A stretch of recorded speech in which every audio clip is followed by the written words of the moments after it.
पर्यावरण एक्टिविस्ट दिशा रवि को लेकर दिल्ली पुलिस ने जो खुलासे किए वो चौंकाने वाले हैं। लेकिन दिशा रवि की गिरफ्तारी के बाद से ही विपक्षी पार्टियों के निशाने पर केंद्र सरकार है। विपक्ष लामबंद है, मोदी सरकार पर निशाना साध रहा है। कोई इसे अभिव्यक्ति की आजादी पर हमला बताने में लगा है तो कोई लोकतंत्र पर खतरा। लेकिन दिल्ली पुलिस ने आखिर दिशा रवि को गिरफ्तार क्यों किया? क्या वाकई दिशा का गुनाह ऐसा है कि उसे देशद्रोह कहा जाए? देखते हैं इस रिपोर्ट के जरिए।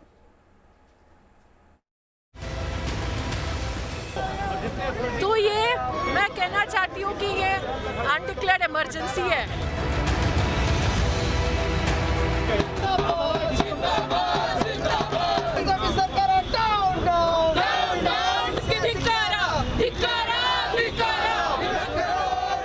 इसको प्रधानमंत्री बुलाना था, पूछना था कि क्या आपका what is your concern. Delhi police ये बता दे उस टूल किट में कौन सा ऐसा लाइन था जिसको एडिट करने पे उसके ऊपर सेडिशन लगा है। ये तो बिल्कुल तानाशाही आ गई हमारे देश में।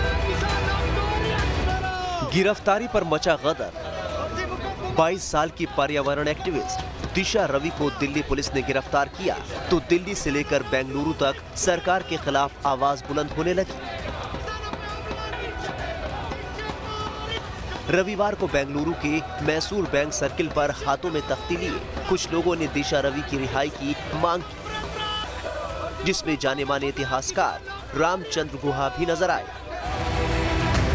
इतना ही नहीं, प्रदर्शनकारियों की नजरों में दिशा रवि का गुनाह गंभीर नहीं है। उल्टे इतिहासकार रामचंद्र गुहा समेत कांग्रेस की विधायक सौम्या रेड्डी इसे सरकार की तानाशाही बता रही हैं। वो बेचारी वो 21 बरस की हमारे कर्नाटका की बेटी को रातों रात उन्होंने उठाकर दिल्ली ले गए। वो बेचारी वो आप सोचिए वो माँ कितनी घबरा गई होगी। मैंने बहादुर स्वतंत्र खोजने वाले लोग हैं। तो ये मैं इमरजेंसी में भी मैं स्टूडेंट था और ये वैसी स्थिति आ गई है हमारे पास।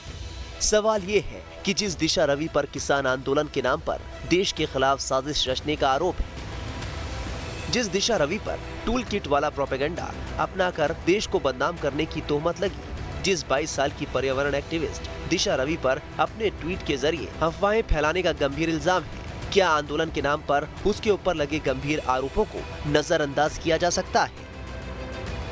पुलिस के मुताबिक दिशा निकिता जैकब और शांतनु नाम के व्यक्ति के साथ मिलकर 26 जनवरी को ट्विटर स्टॉर्म पैदा करने और लोगों में सरकार के खिलाफ असंतोष भड़काने की साजिश रचने वाली मुख्य किरदार है। दिशा ने अपने साथियों शांतनु और निकिता जैकब के साथ मिलकर टूल किट गूगल डॉक्यूमेंट को बनाया और लोगों में प्रेषित किया। दिशा की जो friend for Friday for future नामक पर्यावरण आंदोलन से जुड़ी हैं, उसने ही ग्रेटा थनबर्ग को टेलीग्राम पर यह टूल किट भेजी। दिशा की गिरफ्तारी के खिलाफ दिल्ली, मुंबई, चेन्नई, बेंगलुरु और हैदराबाद में भी प्रदर्शन हुए, लेकिन पुलिस के मुताबिक पोएटिक जस्टिस फाउंडेशन ने टूल किट बनाई और टूल किट के जरिए फर्जी खबर फैलाई गई। दिशा ने टूल किट को व्हाट्सएप ग्रुप बनाकर शेयर किया। दिशा ने ही ग्रेटा थनबर्ग को टेलीग्राम ऐप के जरिए टूल किट भेजी थी। टूल किट में जैसा लिखा था वैसी ही हिंसा हुई। इतना ही नहीं, टूल किट साजिश की जांच में पुलिस को दिशा रवि के फोन से भड़काऊ सामग्री मिली। जांच में यह भी बात पता चल रही है कि फोन का काफी डेटा डिलीट किया जा चुका है और दिशा के टेलीग्राम चैट से यह भी बात पता चलती है कि 3 फरवरी को ओनर्स राइट लेकर टूल किट डॉक्यूमेंट से जुड़े अकाउंट और लिंक हटा दिए गए हैं। मामला यहीं तक खत्म नहीं हो जाता। सवाल तो ये भी कि जिस वक्त टूल किट मामले में फंसी दिशा रवि अपना मुंह छिपा रही थी, उसी वक्त पाकिस्तान में दिशा रवि का राग अलापा जा रहा था और समर्थन का ये राग किसी कथित एक्टिविस्ट या एनजीओ से नहीं बल्कि सीधे इमरान की पार्टी पाकिस्तान तहरीक-ए-इंसाफ के ऑफिशियल हैंडल से आया। गौर से देखिए, पीटीआई के ऑफिशियल हैंडल पर दिशा का जिक्र। इस ट्वीट के सामने आने के बाद सवाल उठे कि आखिर पाकिस्तान तहरीक-ए-इंसाफ और दिशा रवि के बीच कनेक्शन क्या है, क्योंकि इमरान की पार्टी ने दिशा रवि को लेकर ट्वीट किया। दरअसल इन सभी सवालों का एक ही जवाब है, पाकिस्तानी प्रोपेगेंडा।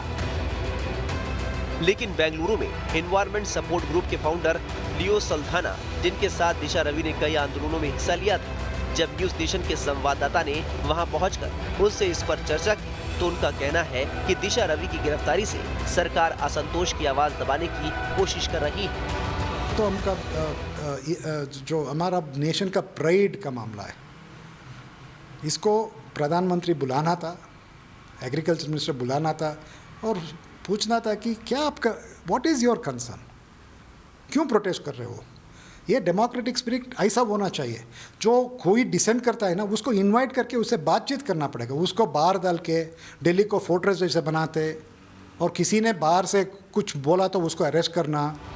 दो राय नहीं कि टूल किट केस में दिशा रवि की गिरफ्तारी के बाद सियासत तेज हो गई। विपक्षी दल मोदी सरकार के खिलाफ लामबंद हो गए और एक सुर में सरकार पर निशाना साध रहे। आमले को अनावश्यक तूल देकर सरकार अपनी कुछ कुकर्मियों को छिपाने का प्रयास कर रही है। हमें यह देखना पड़ेगा कि हिंदुस्तान में क्या हमारे बात करने की अधिकार नहीं है। I deplore this act of the government. It shows the nervousness, the fear of the government at the growing wrath of the people against Mr. Modi government. Congress महासचिव प्रियंका गांधी ने भी ट्वीट कर सरकार को आड़े हाथों लिया है। प्रियंका ने ट्वीट करते हुए लिखा है, डरते हैं बंदूक वाले एक निहत्थी लड़की से, फैले हैं हिम्मत के उजाले एक निहत्थी लड़की से।